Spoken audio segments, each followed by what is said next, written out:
Good morning class ninth. आज हम revision कर रहे हैं सर्कल का। देखो सर्कल क्या होता है, collection of all the points in a plane whose distance is fixed from a fixed point. Suppose ये हमारा फिक्स पॉइंट है, तो ये सारे पॉइंट्स की डिस्टेंस इस पॉइंट से फिक्स होनी चाहिए और सारे पॉइंट्स एक ही प्लेन में होनी चाहिए। तो इस तरह के पॉइंट्स का कलेक्शन जो होता है that is said to be circle, and this fixed point is known as center of the circle, and this fixed distance, this is radius of the circle. Okay, now coming to arc. Arc is continuous part of the circle. It is very simple, it is only a part of circle.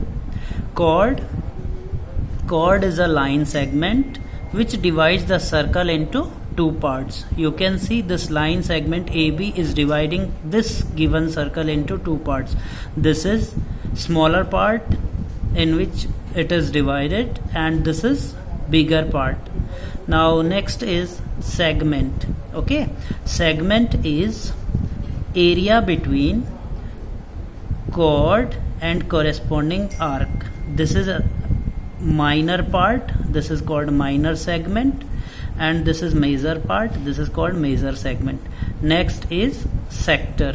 Okay, sector is region between two radii, these are two radii, and corresponding arc.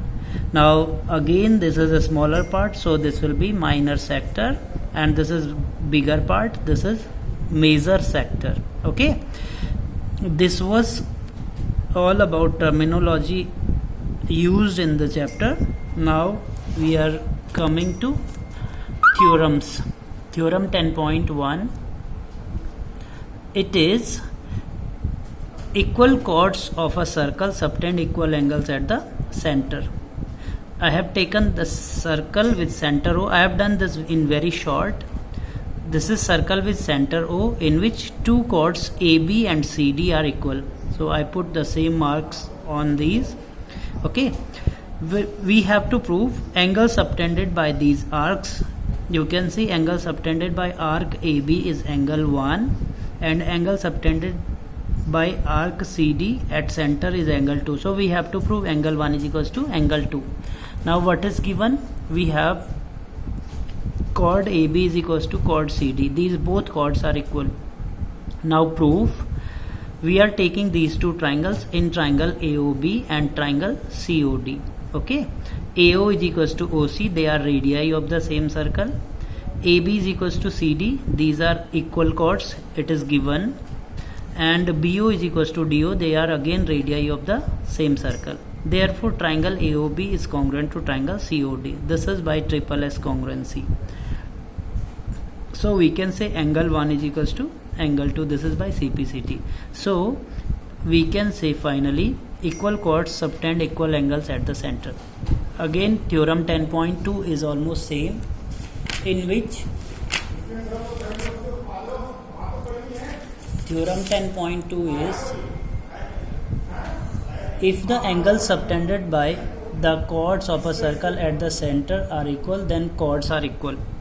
In theorem 10.2 we have to prove AB is equals to CD. I am not doing this, I am just explaining this only. We have to prove that AB is equals to CD, whereas angle 1 is equals to angle 2 is given. Okay, so in the same style you can do this. We will be making these two triangles congruent, AOB and COD. It will be angle 1 is equals to angle 2, this is given. AO is equals to OC, radii of same circle. OB is equals to OD, again radii of same circle. Therefore triangle AOB is congruent to triangle COD. This is SAS congruency in theorem 10.2. Okay, so finally AB will be equal to CD. Now exercise 10.2, question number 1. It's just like theorem 10.1. It is again two circles are congruent if they have same radii. Prove that equal chords of congruent circles subtend equal angles at the center. Suppose these two circles are congruent. Congruent, you know, congruent word is very important in geometry. for class 9th. It is congruent means equal in all respect. Equal in all respect. Okay, so AB is equals to CD. It is given, we have to prove angle 1 is equals to angle 2. It is just like theorem 10.1. So again I am not doing this. Question number 2 you can do. Now theorem 10.3. Theorem 10.3 is the perpendicular from center to the chord bisects the chord. Perpendicular from center to the chord. It is given angle 1 is equals to angle 2 is equals to 90 degree, means OM is equals to, OM is perpendicular on AB. Okay, so and we have to prove AM is equals to MB. Proof, we have to make these two triangles congruent. You can write OA is equals to OB, radii of same circle. Okay, and angle 1 is equals to angle 2, each 90, and OM is equals to OM. This is common. Therefore triangle OAM is congruent to triangle OBM. This is by RHS congruence condition. So we can say AM is equals to MB. This is by CPCT. Okay. So this is all about revision for today. Thank you.